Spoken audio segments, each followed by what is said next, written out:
Srbiji, gde god nam se vi javljate i često idemo i u inostranstvo. Uvijek je dobro vidjeti i čuti iskustva drugih zemalja, a zašto da ne, da nešto od toga i primenimo u svojoj zemlji. Rusija. Velika zemlja, veliki sistem i jedan veliki sajam koji smo mi posetili. Da pogledamo kako je bilo.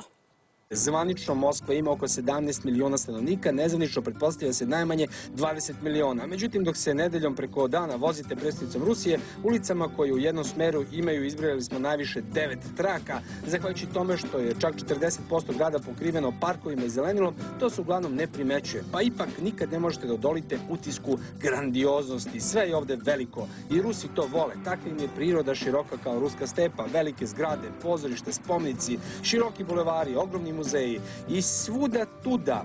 Dakle, u toj zemlji mi imamo 1% carine šta god da prodajemo. To je tema između ostalog i ovog priloga. A sada ipak idemo ovde. Ispod modernih građevina, kako ga zovu, Moskov City-a, finansijske prestonice Rusije, nalazi se sajam, gdje se održava najveći sajam hrane u Rusiji. Ovde i Rusi i ceo svet dolazi da ponudi svoju robu najprostranijoj zemlji sveta. Odmah da kažemo, možda neko još zamišlja, pa sad kaže kao Rusija, komunizam, socijalizam i te stvari. Pa onako taj arhitektonski stil. Međutim, ovde je sve ultramoderno i ima svega, od vode do skoro ptičijeg mleka. Ima tu cela hala tih voda i sokova, ali ipak otišli smo u narednu gde se nalazi meso. Ono što nas je iznenadilo je da su Rusi, od kada su im uveli sankcije, pa su onda i oni uveli sankcije i tako dalje, krenuli da strahovito razvijaju svoju mesnu industriju. Međutim, tu smo se pozitivno iznenadili. Kad smo kod mesa, pored štanda Brazila, Urugvaja i tih velikih giganata, izvoznika mesa iz Južne Amerike, možda, što se kaže, nije najveći, ali vala nije ni najmanji. Štand firme iz Srbije. Zlatiborac je jedina firma koja je samostalno izlagala. Naši momci ovde neće imati ni malo lak zadatak i pitanje je da li treba ići na sveže meso ili na prerađevine bolje. A evo i zašto. Posjetili smo jednog od najvećih trgovaca mesom u Rusiji. Rusija će, ako nastavi ovim tempom, uskoro postati izvoznik mesa. To nije ni čudo. Imaju svoje žitarice, jeftino im je đubrivo, jeftina im je nafta, samo dok povežu stvari i menjaće se ovako slika na svetskom tržištu. Evo šta dakle kažu najveći trgovci mesom u Rusiji. Что вы делаете, какая-то компания?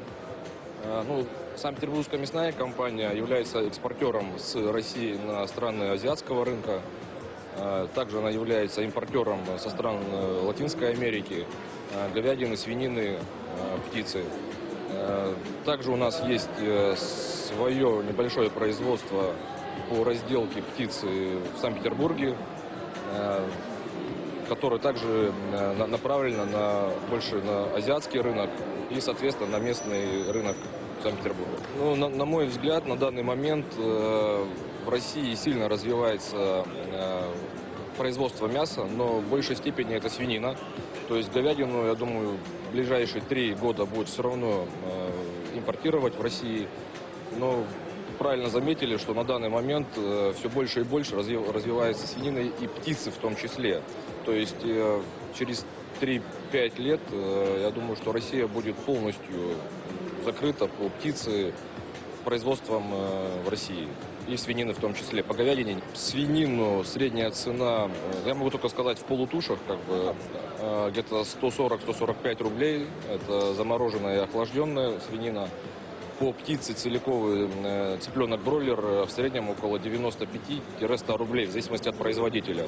Ali pre nego što nastavimo priču sa sajma, napravili smo malu pauzu između 2 obilaska da posetimo našeg čoveka u Rusiji koji je, moramo da kažemo, ovde uspeo i napravio karijeru. Doktor Nenad Popović je čovek koji ne voli da se razmeće, čak i tražio da ne preteremo sa tim pričama o njemu lično. Međutim, ne možemo da ne kažemo, ovaj naš zemljak, obrazovan čovek, magistar mašinstva i doktor ekonomije, ima firmu sa 4000 zaposlenih u sektoru proizvodnje, a ne trgovine. Njegova firma pravi infrastrukturu, na primjer, za ruske atomske centrale. Šta tu ima više da se priča?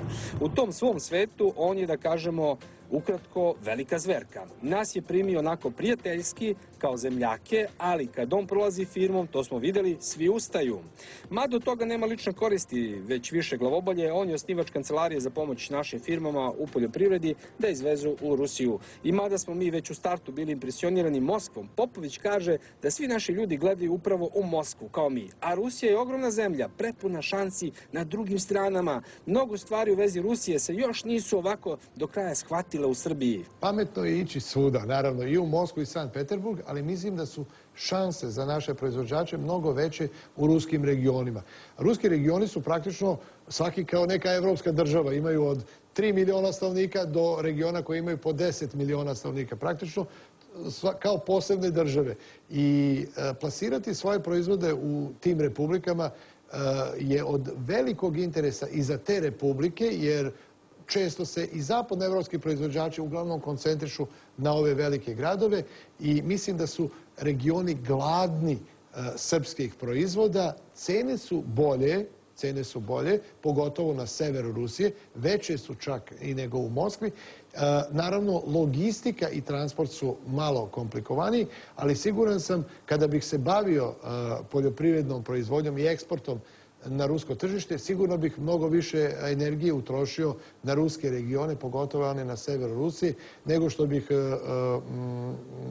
to vreme trošio u ovim velikim gradovima gdje je i konkurencija mnogo veća. No, zanimljivo, Nenad Popović je pomalo i na naše iznenađenje, mada tvrdi da je Rusija ogromna šansa Srbije i to je njegova osnovna ideja. Istovremeno kaže da ne trebamo da se ograničavamo. Jeste Rusija šansa, ali Popović se, kada smo ga mi posetili, upravo vratio iz posete Americi, gdje učestvovao na molitvenom doručku kod Obame. Pre svega, najveći ekonomski partneri Rusije nisu Srbi ili Bugari i Rumuni. Najveći ekonomski partneri su Nemačka, Francuska, Amerika. Kako u poljoprivrednoj proizvodnji, isto tako i u bilo kojoj drugoj industriji. Proizvodno i u svakom smislu, naravno, i prehrambeno. Danas ja na tržištu u svojoj industriji sarađujem jako mnogo sa kompanijama iz zapadne Evrope, baš na ruskom tržištu i na tržištu bivšeg Sovjetskog saveza, kao i sa američkim kompanijama. Svet je danas postao globalan. Ukoliko imate dobar i kvalitetan proizvod, bilo da je industrijski, bilo da je prehrambeni, siguran sam da on može svoje tržište da nađe kako u Rusiji, tako sutra možda i u Americi. Ja verujem u to da ne možemo da se ograničimo samo na jedno tržište, već treba da imamo široku lepezu potencijalnih kupaca. No, doručak je kod Obame, ali na večeru se ide kod Putina. Ipak čovjek radi posao u Rusiji. Ali o tom poslu, idejama kako da izvozimo više, ali uz pitanje šta mi možemo da izvozimo, ali i priču o tome kako naša konkurencija ne miruje, je epilog ovde, hiljadama kilometra od Srbije što se tiče suve šljive. Dakle, o svim tim raznim, fantastičnim temama, više u narodnoj emisiji.